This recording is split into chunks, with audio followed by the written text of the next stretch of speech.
नमस्कार। मई 2023 मासिक राशि के क्रम में इस वीडियो में कर्क राशि के बारे में बात करेंगे। कैसा रहने वाला है कर्क राशि वालों के लिए मई 2023।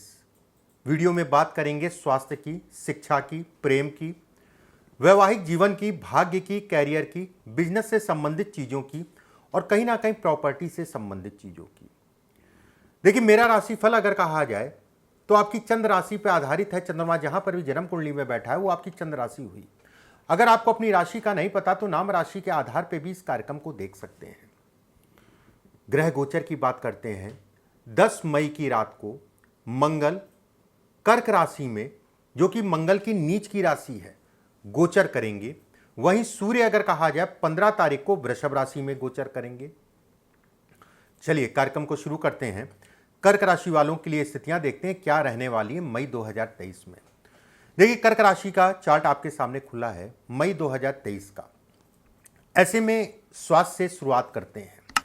देखिए, स्वास्थ्य की अगर मैं बात करूं, लगन का मालिक आपकी एनर्जी को दिखाता है। राशि का मालिक अगर कहा जाए आपके चंद्रमा है। चंद्रमा अगर कहा जाए चतुर्थ भाव में है।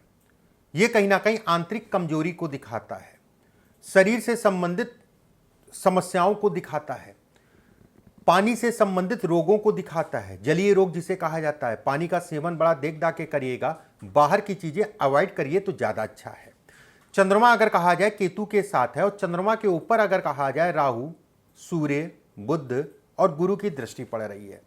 ऐसे में कहा जाएगा कि गुरु के कारण बैलेंस हो रहा है, लेकिन चंद्रमा ग्रहण योग में इस महीने की लगभग शुरुआत में है। इसके बाद ये जो है 4 तारीख को पंचम में जाएगा। ऐसे करके इसका क्रम जो है बढ़ता जाएगा। एक बात, छठा भाव अगर कहा जाए तो कहीं ना कहीं आपका जो है बीमारी को दिखाता है। षष्ठेश गुरु बनेंगे। गुरु अगर कहा जाए दशम में है, जो ऊर्जा देते हैं। लेकिन जिन लोगों को खून जनित बीमारी या हार्ट से संबंधित या फिर बीपी से संबंधित समस्या है, उनको विशेष सावधानी रखनी है। शिक्षा की बात करते हैं। देखिए, शिक्षा का स्वामी अगर कहा जाए मंगल है। मंगल आपकी ये पूरा महीना अगर कहा जाए तो व्यय और क्षय के भाव में रहेगा शुक्र के साथ। 10 तारीख तक रहेगा। 10 तारीख के बाद जो है अपनी राशि का परिवर्तन करेगा। ऐसे में कहा जाएगा कि 10 तारीख तक शिक्षा से संबंधित चीजों में थोड़ा सावधान रह के चलिएगा। 11 तारीख से लेके 25 तारीख तक का अगर कहा जाए क्रोध के कारण या अतः साहस के कारण, अति साहसी जिसे कहा जाता है, जिसके कारण विद्यार्थियों का नुकसान हो सकता है। धैर्य से, तसल्ली से, सुकून से ही सारे कार्य करिएगा। उच्च शिक्षा की बात करें जिसका गुरु मालिक है, मतलब नवा भाव, उच्च शिक्षा की बात करें तो गुरु मालिक है। गुरु अगर कहा जाए दशम में है। ऐसे में कहा जाएगा जो बच्चे घर से दूर जाके पढ़ाई करना चाहते हैं उनके लिए स्थान के परिवर्तन का योग ये गुरु जो है बना रहा है।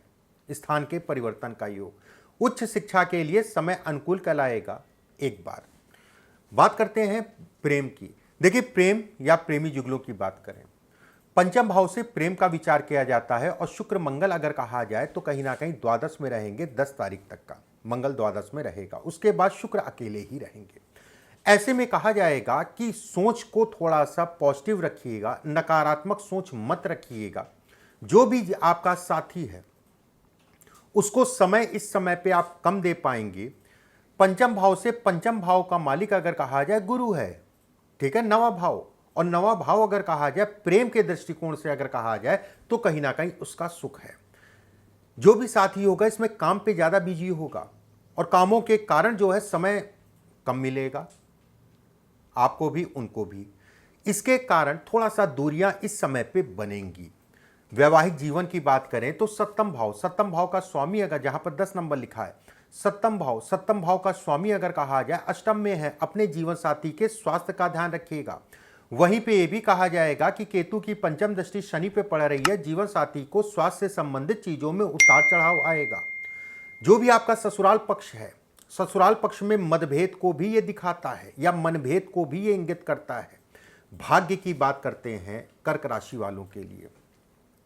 देखिए, भाग्य का स्वामी अगर कहा जाए तो देवगुरु बृहस्पति, नवा भाव भाग्य का स्वामी है और गुरु अगर कहा जाए दशम में विराजित है। ऐसे में कहा जाएगा जितनी मेहनत करेंगे उस हिसाब से गुरु आपको परिणाम देता रहेगा, उसमें कोई दो राय नहीं है। एक बात, धर्म से कर्म से संबंधित चीजों में अगर कहा जाए लगे रहेंगे तो भाग्य की वृद्धि होगी। दूसरी बात, कर्म जरूरी है, जो भी काम करें लगाव से करिएगा। यहां पर लगाव थोड़ा क्षीण होगा। दसम भाव का राहु पंचम दृष्टि से द्वितीय भाव को देख रहा है, ये आपको आलस्य देगा, आलस्य से संबंधित चीजों को दिखाता है। नशा इत्यादि चीजें अगर करते हैं तो इस समय पे बढ़ेगा, नशे के कारण चीजें खराब हो सकती हैं, इस चीज का ध्यान रखिएगा। कैरियर की बात करते हैं, बिजनेस या नौकरी की बात करते हैं। देखिए, कैरियर से संबंधित या बिजनेस से संबंधित चीजों की अगर मैं बात करूं तो दसम भाव कहीं ना कहीं कर्म है, और दशमेश अगर कहा जाए मंगल है। मंगल 10 तारीख तक द्वादश में रहेगा, ये थोड़ा सा मेहनत कराएगा। उसके बाद अगर कहा जाए तो आपके सिर के ऊपर, मतलब लगन में, आपकी राशि के ऊपर मंगल का गोचर होगा, और मंगल नीच के हैं। अपने काम में क्रोध आएगा, अपने काम में कहीं ना कहीं गुस्सा झुंझुनाहट आएगी, काम आपके चलते रहेंगे, क्रोध व्यर्थ का होगा, क्रोध आपका जो है घर परिवार पे निकलेगा, यह भी कहा जाएगा। मंगल अगर कहें तो नीच के हैं तो कहीं ना कहीं क्रोध से संबंधित चीजों में डाल के आपका नुकसान कराएंगे। सावधान होकर चलिएगा, समय खराब नहीं है। नौकरी पेशा लोगों की बात करते हैं। देखिए, नौकरी पेशा लोगों की बात करें तो प्राइवेट नौकरी वालों को बेहद सतर्क होकर चलना है। बहुत ज़्यादा दिक्कतें नहीं हैं। दिक्कतें कहाँ पर हैं ये समझ लीजिए। दिक्कतें यहाँ पर हैं, बेवजह का वर्कलोड इस समय पे बढ़ेगा।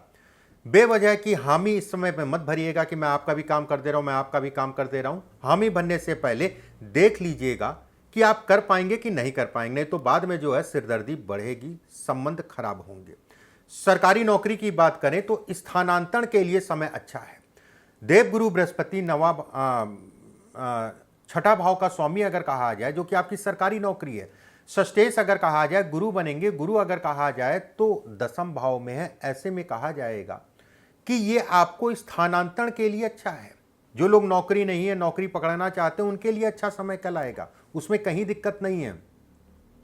सूर्य, बुध, गुरु और राहु 4 ग्रह एक साथ बैठे हैं। सरकारी तंत्र, न्यायालय, कोर्ट केस इत्यादि चीजों के लिए समय अनुकूल नहीं है। सावधान होकर चलिएगा, किसी भी प्रकार के वाद विवाद से बचा के चलिएगा। वाद विवाद होता हुआ इस महीने में दिख रहा है। वाहन आराम से चलाइएगा, वाहन आराम से चलाइएगा। कर्क राशि वालों के लिए अगर कहा जाए तो ये महीना मिला जुला सा है, मिला जुला सा।